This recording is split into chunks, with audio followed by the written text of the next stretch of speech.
My name is Imani Henny. I am a social worker and a mental health lead with the Toronto District School Board. I will be presenting this morning on engaging students through protective mental health as protective factors for inclusion, joy, and well-being. Unfortunately, my colleague Annette Grassi is doing a presentation with our parent group. I look forward to connecting with some of you after this mini session, should you have any questions at all.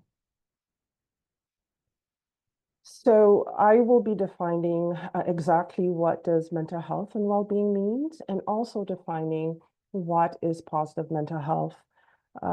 Positive mental health is a term that is not widely used in juxtaposition to understanding mental health, but here at TDSB, we're trying to build capacity in understanding the difference. I will also be looking at what does protective factors mean as a foundation for student success and student achievement, as well as for parents and caregivers to understand what they can also do in trying to ensure these protective factors within their family, for themselves, and for their child or children, and why healing-centered engagement is a protective factor for inclusion, joy, and well-being. Do want to start out firstly by stating that mental health is not mental illness. And we do know that culturally, sometimes people confuse both. And we do know that sometimes individuals don't understand the difference. And so as you can see, mental health includes our emotional, psychological, and social well-being.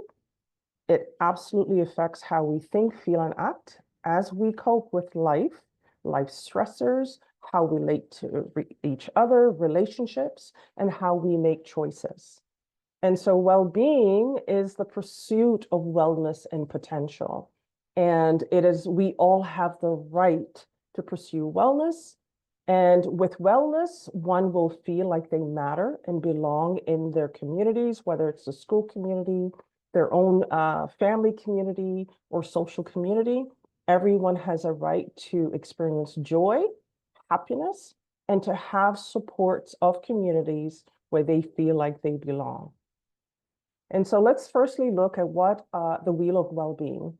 And this defines wellness and mental health. It looks at all the dimensions that goes into that should be considered for wellness overall. Our spiritual well-being, our emotional well-being, those are two components and dimensions that people are very familiar with.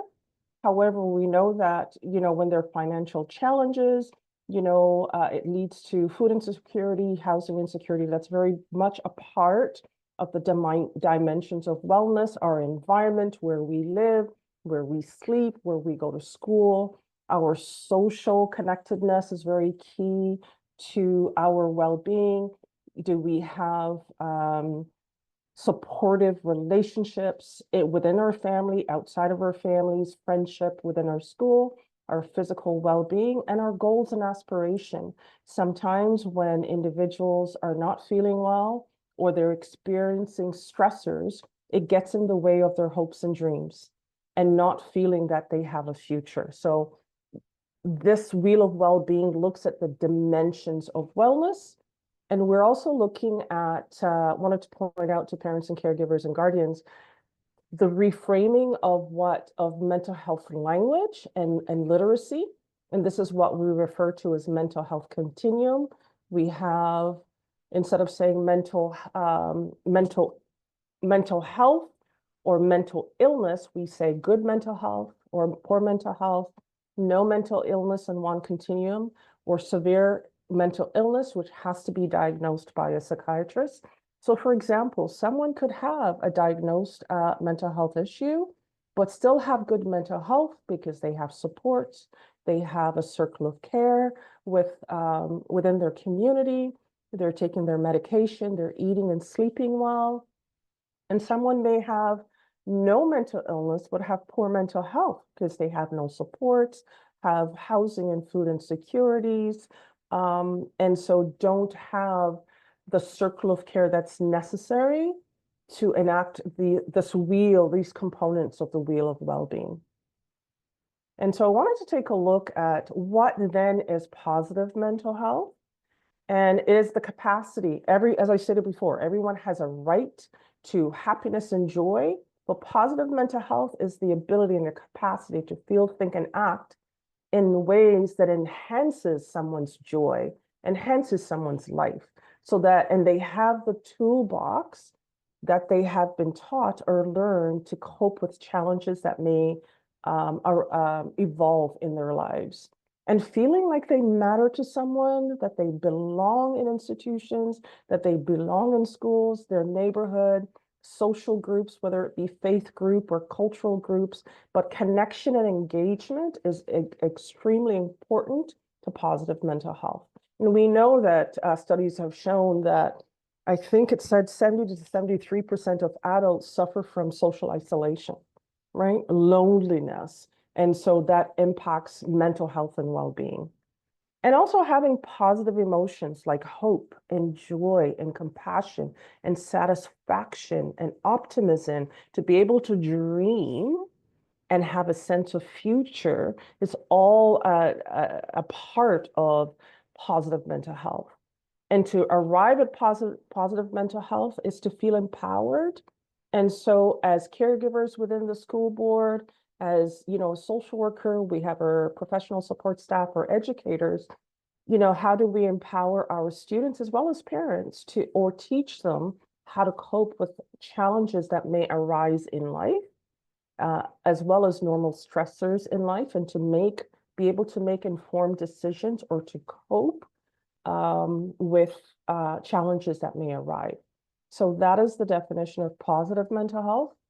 And so we're going to take a look at why is having good mental health as well as positive mental health a protective factor for our young people, our students, as well as for parents and guardians. So the definition of protective factor is having the ability, the characteristics, condition, and behaviors that may circumvent the risks of negative response and negative outcome when stressors arise, to be able to take those coping skills and strategies from our toolbox so that an individual can cope with the highs and lows of challenges of life. And so protective factors play a crucial role in promoting mental health and well-being. And so what that means is buffering the individual's negative response to challenges that may arise. And so here's a beautiful diagram that shows all of the components of, building protective factors to positive mental health to mitigate poor mental health. So we all can be in positive mental health or good mental health. As you can see, academic achievement, joy and hope and feeling good, a sense of positive self-esteem is very critical to academic achievements. Parent connectedness with your children, with each other, within the peer group is very critical as a protective factor so that you have the tools and you have the support to deal with challenges as they arise. Our young people having connectedness to non-parental adults, such as support workers in the school, support youth workers in the community. We have a lot of identity affirming youth workers, YALs in the community that we refer to, that we're trying to elevate the knowledge of our students, being aware of these services in the community. Being safe in school is critical, and we know that a lot of students from intersecting identities and that have been historically marginalized do not feel safe in schools. And so we have workers, identity affirming workers and programs that we're trying to mitigate the negative impact of students not feeling safe in school. And, feeling safe in your neighborhood and access to health services is really critical to overall mental health. And we know that there are challenges according to racial backgrounds and, historical experiences, negative experiences that result in the lack of trust in healthcare services. So overall, the goal is to how can we use all of these protective factors to increase resiliency, and that our young people and our parents feel close to someone that's part of their circle of care. And so when we talk about positive social identities, we mean race, ethnicity, gender, sexuality, nationality, age, socioeconomic status, religion, abilities, and individuals have those intersecting social identities.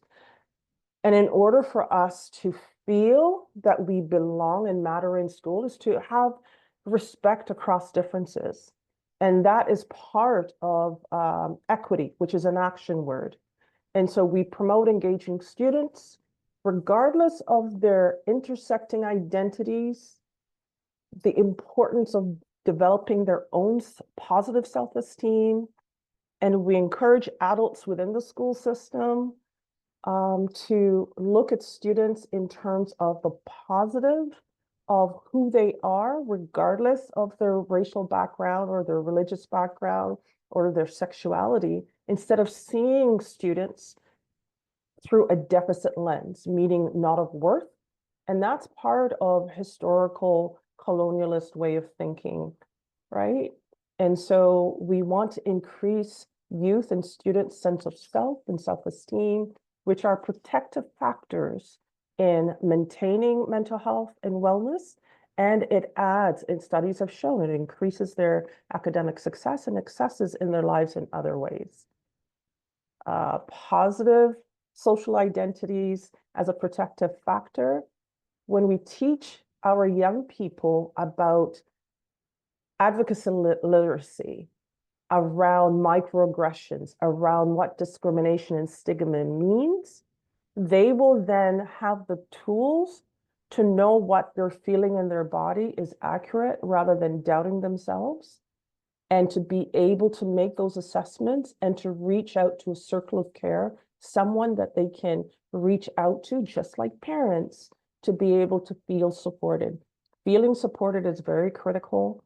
We understand that there are challenges within the education system, and so we try to promote this as much as possible and to be able to increase, what do we say, people's capacity to be able to respect across boundaries and respect across differences, regardless of intersecting identities.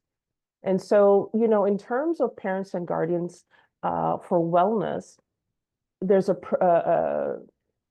the idea that we try to instill these capacity to cope for our children and our youth to have a sense of resiliency, social connectedness through concrete supports. It's just a different way of the diagram that I showed before. And in particular for parents through, you know, conferences like this or parent support group, school counselors learning about child development and the stages that children go through and the behaviors that also accompany some of these developmental stages that sometimes can be challenging. And I really don't like the term social emotional competence, but I'm taking that, and what I'm promoting is being able to have a circle of care of support for individuals, regardless of their age, students, parents, guardians, and caregivers and staff, to be able to help them cope. And that is the empowerment that is very critical. I wanted to take this moment to really give you some evidence-based information here from the Government of Canada, Health Canada, the positive mental health of youth. This is stats from 2018, and their definition that, you know, strong social support, circle of care is very critical in the mental health and well-being of young people. And those social supports also includes peers, families, schools, and communities, but also identity affirming workers and identity affirming supports.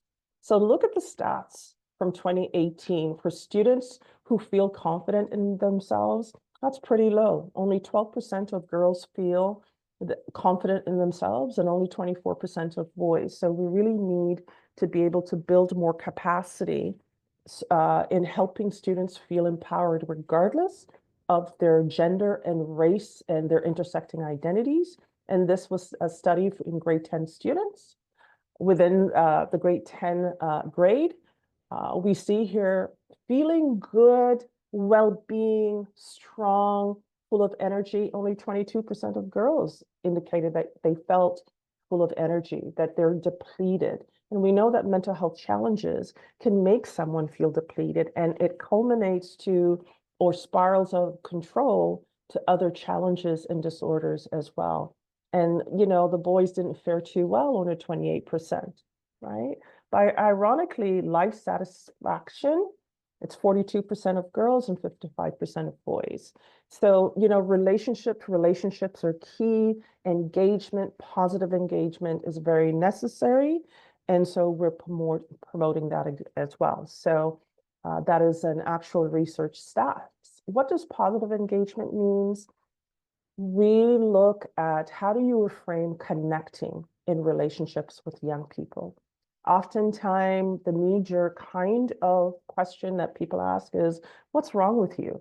Why don't you get with the program? Why can't you act in a better way? Regulate yourself, regulate your emotion. And I really have an issue with that term of putting the responsibility on a child by themselves to get things right or perfect. However, if we ask young people in how we connect with them in relationship, consider what is right with you.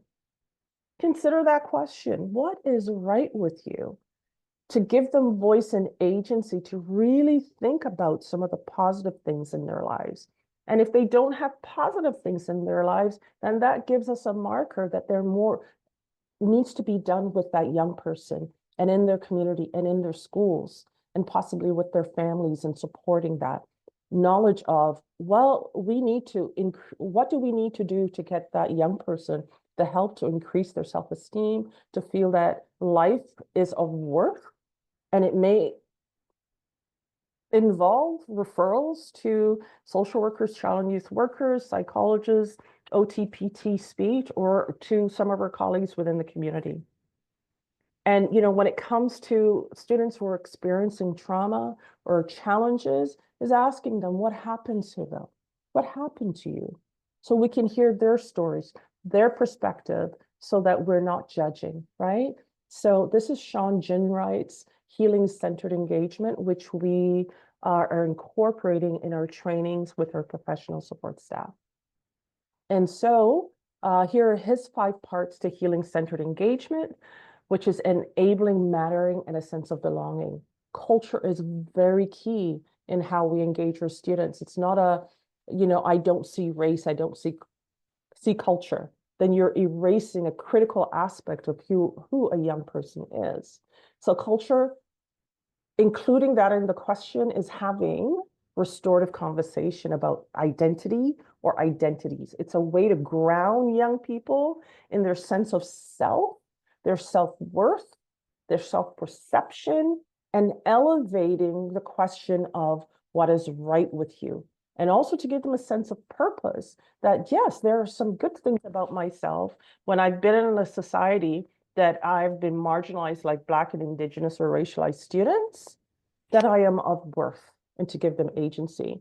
Once again, relationship, creating safe spaces without judgment and listening, truth and reconciliation.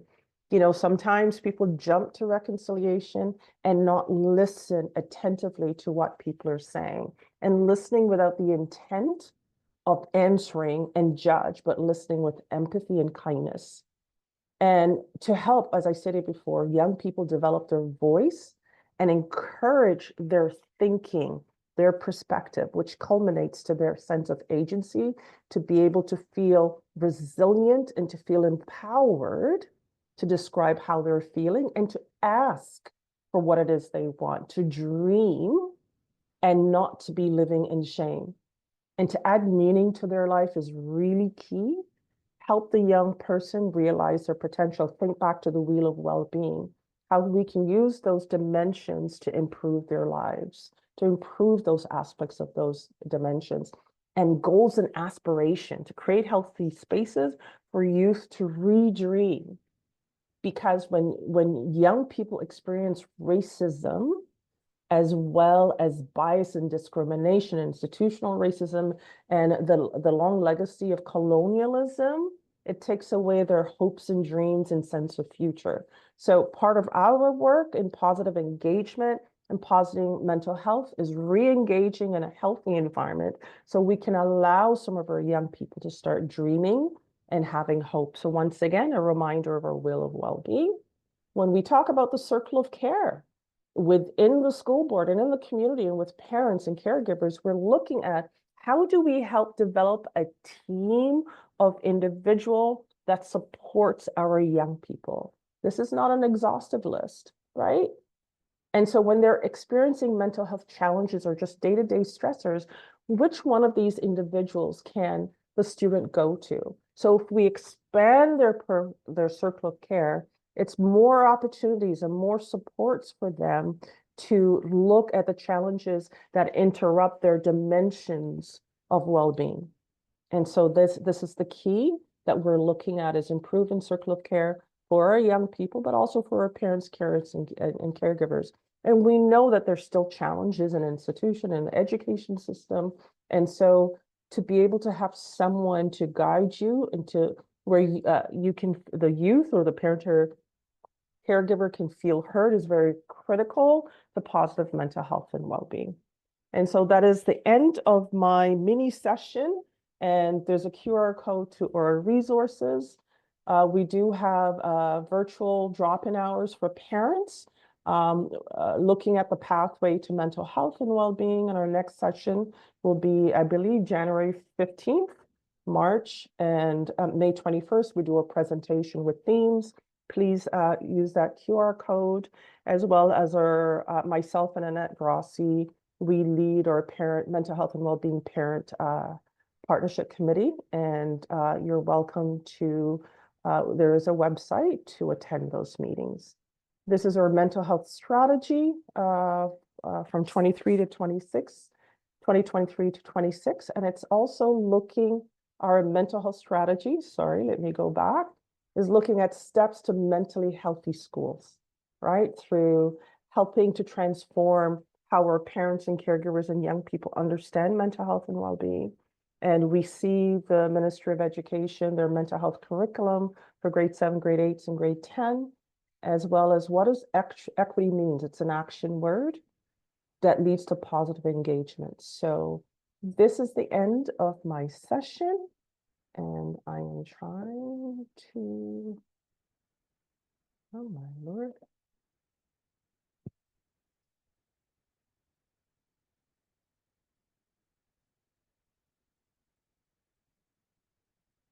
Debbie,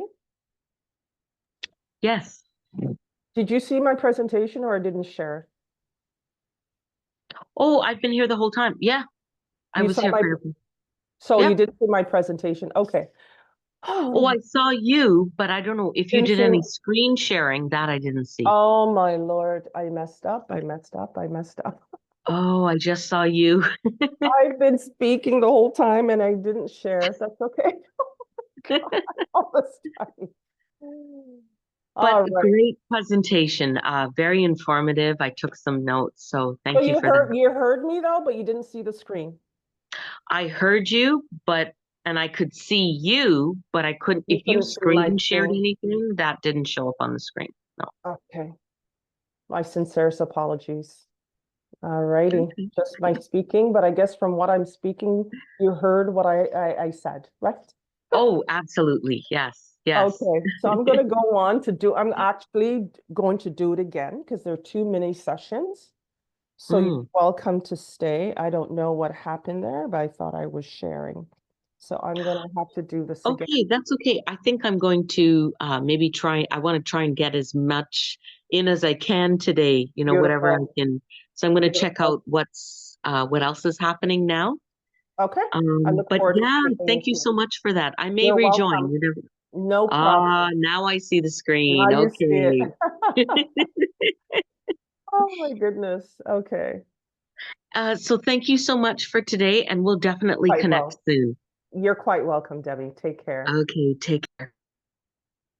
Good afternoon, everyone. I'm going to start the session again. I had a technical difficulty where I wasn't sharing the screen, and I'm going to do that again. So welcome. This session is on engaging students through positive mental health as protective factors for inclusion, joy, and well-being. My name is Imani Penny. My colleague is presenting with a parent group that we mentor, Annette Grossi.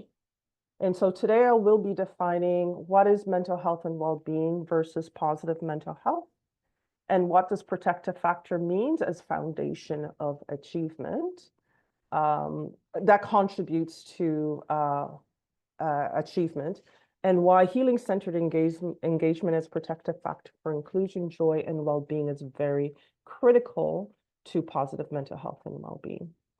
So once again, mental health is not mental illness. We try not to judge what we don't understand, and we know that sometimes our cultural understanding about mental health and well-being gets in the way of us understanding what mental health means. So as you can see, mental health includes our emotional, psychological, and social well-being, and it affects the way we feel, think, and act, and how we cope with life, and how we handle stress, how we relate to others, and how we make choices.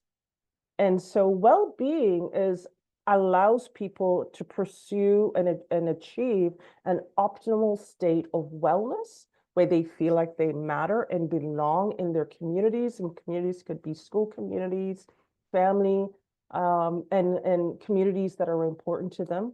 Everyone has the right to joy and happiness and the commitment and support of communities to which they belong. So what are the dimensions of mental health, of wellness, and the mental health continuum? So these dimensions of wellness is very critical. A lot of people don't understand that it's not just, the financial and the emotional, it's also, spiritual. It's also our environments in which we live, in which we go to school, in which we, hopefully are able to thrive, our physical sense of self, our social connectedness, and also our goals and dreams. Are we able to have a sense of future? Are we able to have a sense that, we can achieve in life? We also have the mental health continuum, where we're looking at mental health literacy and how we reframe mental health and wellness, and instead of thinking that mental health is mental illness. So on one continuum, we can have good mental health to poor mental health, from severe mental illness, meaning diagnosed by a psychiatrist, or no mental health. But I want to point out that you can have mental health challenges and still have good mental health if you have support in the community, if you are taking medication or having therapy, or just, alternative ways of healing, yoga, meditation. And someone can have no mental illness and have poor mental health. So that's really important to understand, that the mental health continuum is reframing mental health understanding, so that we don't think that all mental health means mental illness. It's a very singular way of looking at mental health. And so there are dimensions to understanding the continuum of well-being. So exactly what is positive mental health?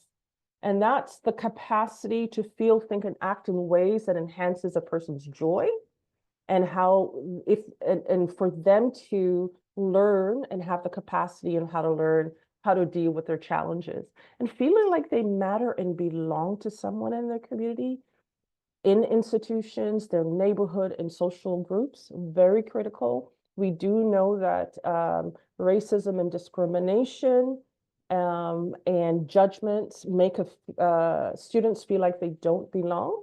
And so we want to counter that with understanding what is positive mental health and what is mental health and well-being. As you can see, as I stated before, everyone has a right to positive emotions, like having a feeling of hope and joy and compassion and satisfaction and optimism in life. And that's part of wellness and mental health, is empowering young people to dream, to have voice. And for us as adults and individuals within the school board to teach them, give them the tools in their toolbox on how to cope with different challenges in life and how to deal with normal day-to-day stressors or stressors that sometimes can make them feel overwhelmed. And so I wanted to also take a look at, why is positive mental health reframing, understanding the different language and literacy towards the dimensions of wellness? Why is that a protective factor? As I stated before, when we teach young people how to dream and to give them voice, when we teach young people different ways of coping, then those coping strategies allow them to mitigate the risk of negative outcomes when they're dealing with life challenges, right? So the young person or the adult's ability to cope with life challenges is very crucial in understanding their own mental health and well-being. And it's sort of like that wonderful sense of empowerment, that I can cope with this, that I have the tools to really look at, how do I cope with the challenges, or how do I reaching out skills to be able to get the help that I need should challenges arise. They're known to be buffers to help the individual cope, so they don't spiral into negative emotions, spiral and out of feeling overwhelmed with the inability to cope. So those are the protective factors that are really critical. This is the diagram that looks at what are the dimensions of protective factors, right? Connectedness to parents, very critical. That's why we're having this conference. Protective factors, contribute to feeling of feeling good, that they are able to, that they can achieve wellness, right? And access to healthcare, mental health resources and supports, physical health resources, the ability to feel safe and secure in their environments. And their environments could be the school environments or in the community. And we do know that, institutional racism and negative legacy of colonialism have resulted in young people from marginalized community or from the Black and Indigenous and racialized communities. They may not feel safe in schools. And so we do have identity affirming social workers, child and youth workers, and professional support staff to be able to connect with, or attempt to connect with, students according to their, identity background, to try and engage them in different ways so that they can be heard. So resiliency is the key to positive mental health, and as a form of protective factor. So positive social identities is very key to young people feeling whole and to achieve joy and wellness.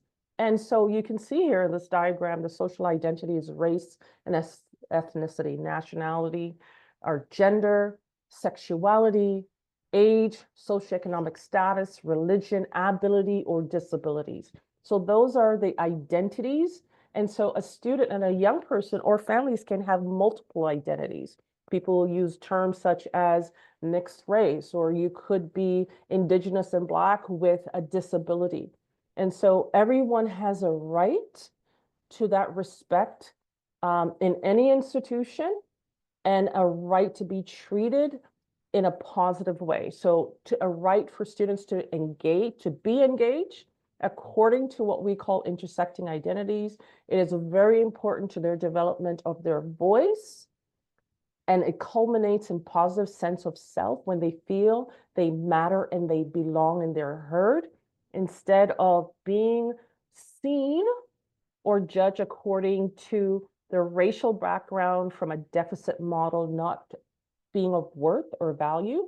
And this impacts well-being and achievement in life. So positive mental health, protective factors to young people, feeling that they are empowered they're important and they matter. And those are the protective factors that we want to get to so that it can increase their joy and achievement in life. And so once again, when you have these positive protective factors and good mental health, it's a way for our young people to counter judgments and as judgment assessments or discrimination, because it's also teaching them about the language of advocacy. You know, what is microaggression, micro insults, and, you know, the stigma, not only against race, but against mental health, stigma when it comes to understanding that it's okay for you to feel the way that you feel and to have a circle of support to help them get through the challenges they're going through. And for parents and guardians, you're part of this circle of care to help your child feel and build the ability, the protective factors and good mental health that culminates into resiliency, also for yourself, and to, you know, increase your ability to connect with individuals where you feel heard and you feel helped. And so this is just a study from Health Canada that in 2016 looked at a group of grade 10 students around how they felt about their own mental health. And they define why positive mental health is really critical to young people. And so you see their definition that indicates it's a strong social support or supports that play an important role in positive mental health. So that's circle of care. And so the circle of care could be family, peers, school, community, religious community. And so the stats here are a little bit alarming, but I thought I would share this in this presentation that, you know, students who feel confident in themselves is very low. 12% of girls, 24% of boys. Students in grade 10 who felt energized or they're not, we know that lack of energy, students who feel on the fringes, who feel unwell, 22% of girls, 28% of boys. Life satisfaction fared a little bit better, 42% of girls, but 55% of boys, but that can be increased through teaching young people around what is the dimensions of wellness, what are reaching out skills. They have a right to positive mental health. They have a right to be taught, you know, coping skills, and they have a right to positive engagement with adults in the building and in the community. So what is positive engagement? It's through Sean Ginwright. We've been promoting this through our training, myself as a mental health lead and my colleague Annette Rossi with Shameen Sandhu as our systems leader in the trainings that we do with staff within TDSB. Is with our young people is reframing how we speak to them. Instead of saying, what's wrong with you? Get with the program, you know, targeting them and pointing the finger. We can ask them, what is right with you? You know, if I were to ask adults, what is right with you? We're so used to hearing the negative that it takes us a moment to really think about what is right with you. And I think that is a beautiful question to have students stop, rethink, and for them to see, okay, we're trying to build a trusting relationship with young people by hearing their voice. Or if they're having challenges, you know, depending on the severity of the challenge is asking them, what happened to you? And that's part of the framework of the healing-centered engagement with Sean Ginwright.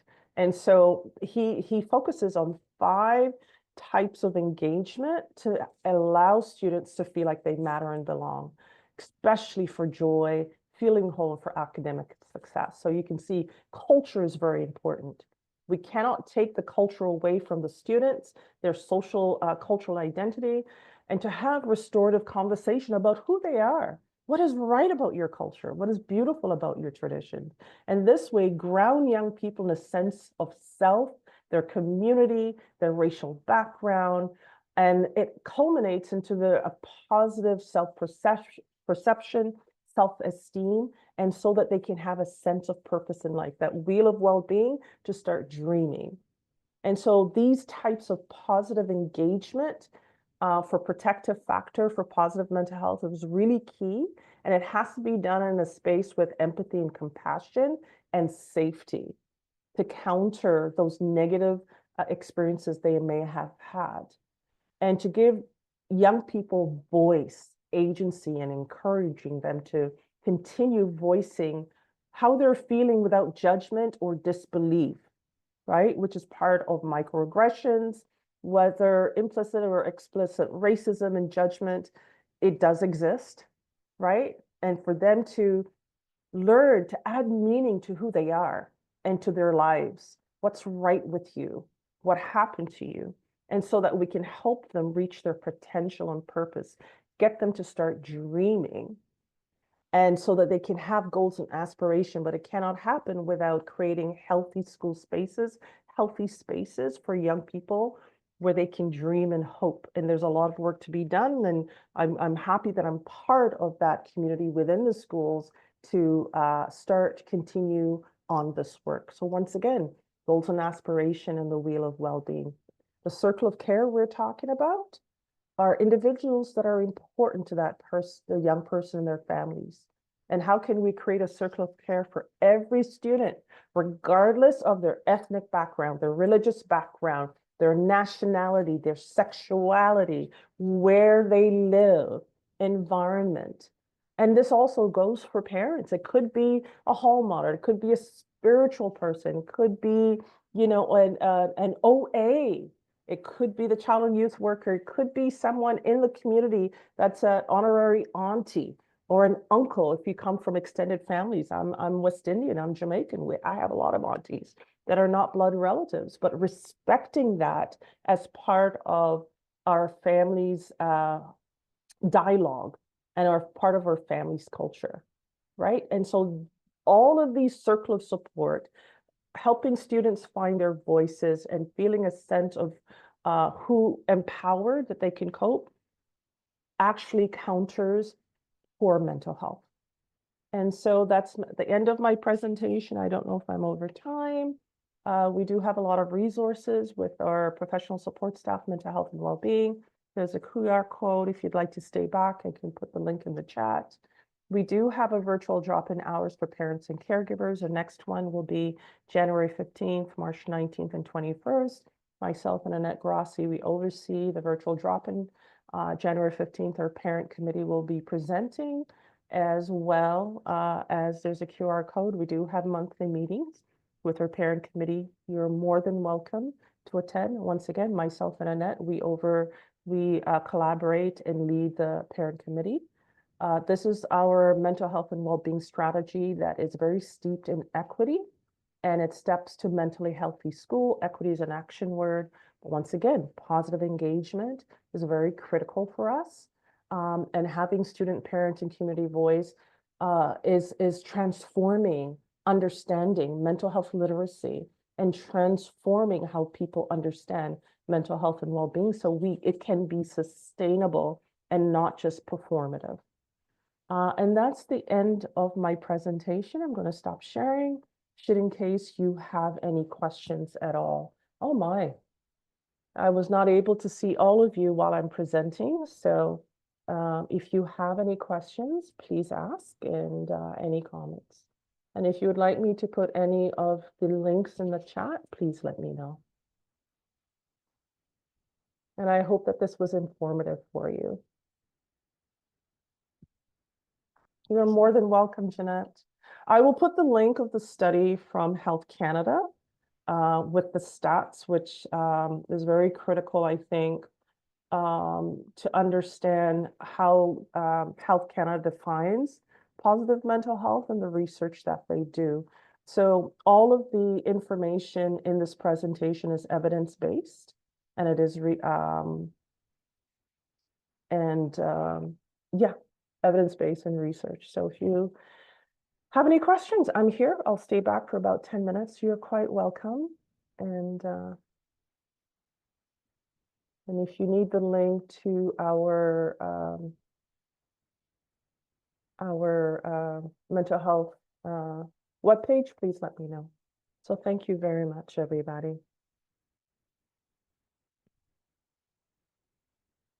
Have a good afternoon.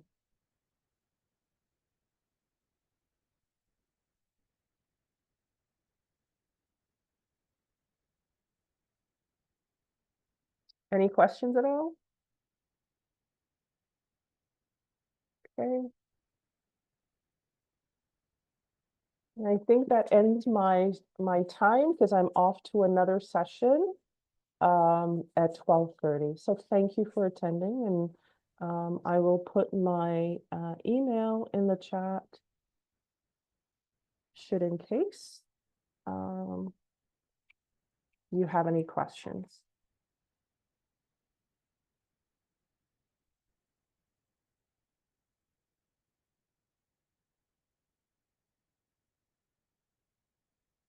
That's my email. So I'm going to close the room, and once again, thank you for attending.